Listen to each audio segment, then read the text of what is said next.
अब हम इस व्याख्यान में जहांगीर की जो आरंभिक सफलताओं के बाद जो उसका शासनकाल रहा, उसमें किस प्रकार से उसने अपने साम्राज्य का विस्तार किया, कौन कौन सी विधियाँ उसके द्वारा की गई, इसको अध्ययन करेंगे। तो सबसे पहले जहांगीर के द्वारा अहमदनगर को जीतने का प्रयास किया गया। अकबर के शासनकाल में ही अहमदनगर की जो संरक्षिका थी चांद बीबी, उसके विरुद्ध सफल अभियान किया जा चुका था। जहांगीर ने अहमदनगर को जीतने का प्रयास किया, किंतु अहमदनगर का जो वजीर था मलिक अंबर, वो एक अबिसीनियाई दास था। उसने बड़ी बहादुरी से मुग़ल सेनाओं का सामना किया और ऐसी स्थिति में जहांगीर ने अपने शहजादे खुर्रम को 1617 में अहमदनगर पर आक्रमण के लिए भेजा और अहमदनगर मुकाबला नहीं कर सका और बीजापुर की मध्यस्थता से अहमदनगर व मुग़लों में 1617 में संधि हो गई। इस संधि के तहत बालाघाट सहित अन्य जो अहमदनगर के प्रदेश थे वो पुनः मुग़लों के कब्ज़े में आ गए और 15 लाख रुपए नजराना अहमदनगर को देना पड़ा मुग़लों को। ये संधि खुर्रम और अहमदनगर के तत्कालीन शासक मुर्तज़ा द्वितीय के साथ हुई थी 1617 में। उस समय अहमदनगर का वज़ीर अबिसीनियाई दास मलिक अंबर बड़ा योग्य था, लेकिन उसको भी ये संधि करने के लिए विवश होना पड़ा। 15 लाख रुपए नजराना देना पड़ा मुग़लों को और अहमदनगर ने बालाघाट सहित अन्य प्रदेश पुनः मुग़लों को सौंप दिए। इस संधि से जहांगीर बड़ा खुश हुआ और 1617 में उसने अपने शहजादे खुर्रम को शाहजहां की उपाधि दी। चूँकि ये बीजापुर की मध्यस्थता से ये संधि हुई थी, अतः बीजापुर के शासक इब्राहिम आदिल शाह द्वितीय को फर्जंद की उपाधि भी दी गई। मुग़लों से मुकाबला करने के लिए जो अहमदनगर का मलिक अंबर था, उसने गुरिल्ला युद्ध पद्धति का प्रयोग किया था और उस मलिक अंबर ने अपनी सेना में मराठों को भी भर्ती किया था। ये गुरिल्ला युद्ध पद्धति उस समय दक्षिण भारत में बारगी गिरी के नाम से जानी जाती थी। तो 1617 में अहमदनगर की विजय और उसे संधि के लिए बाध्य करना, ये जहांगीर की पहली सफलता थी, जिसे शहजादे खुर्रम के नेतृत्व में पूर्ण किया गया था। 1622 में जहांगीर ने फिर शाहजहां को कंधार के अभियान पर भेजा, किंतु शाहजहां ने विद्रोह कर दिया 1622-23 में।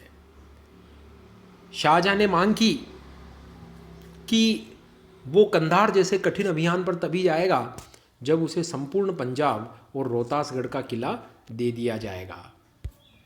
जहांगीर ने इस मांग को ठुकरा दिया था, अतः शाहजहां ने खुर्रम ने विद्रोह कर दिया 1622 में।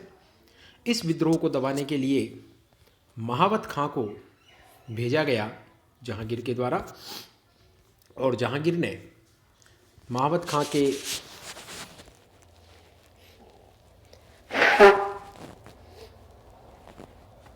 खां को आदेश दिया कि वो इस विद्रोह को दबाए।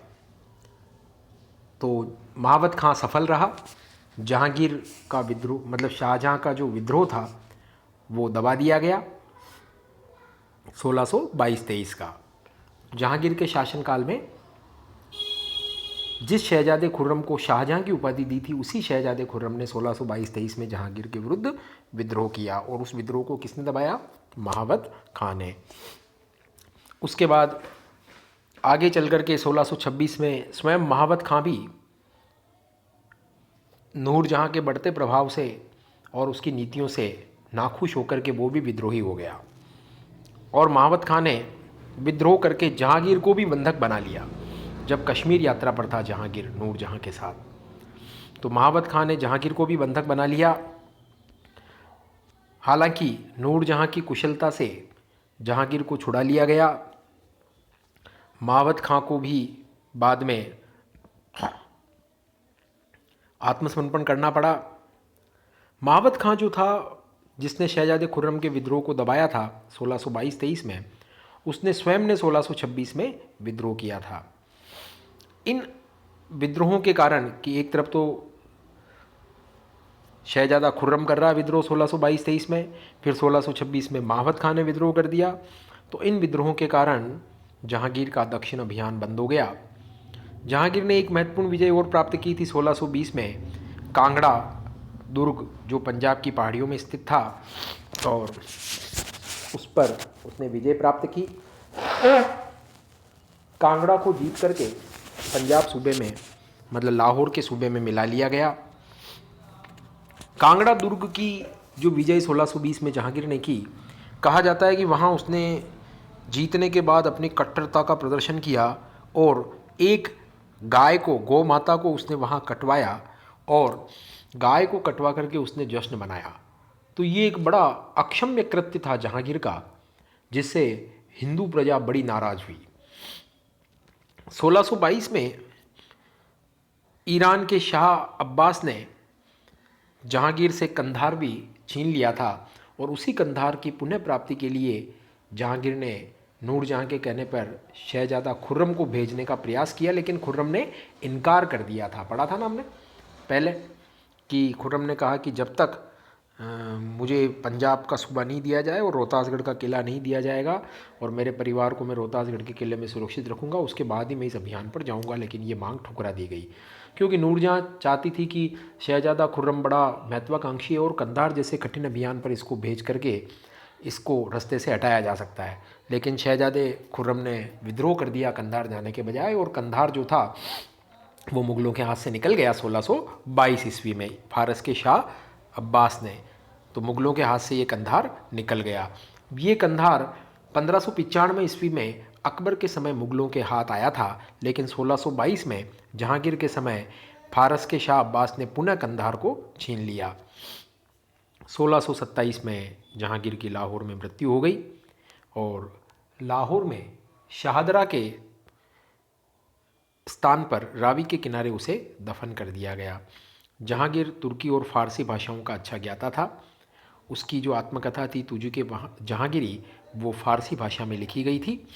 जहांगीर ने तुझू के जहांगीरी में अपने शासन के 16 वर्षों का इतिहास लिखा।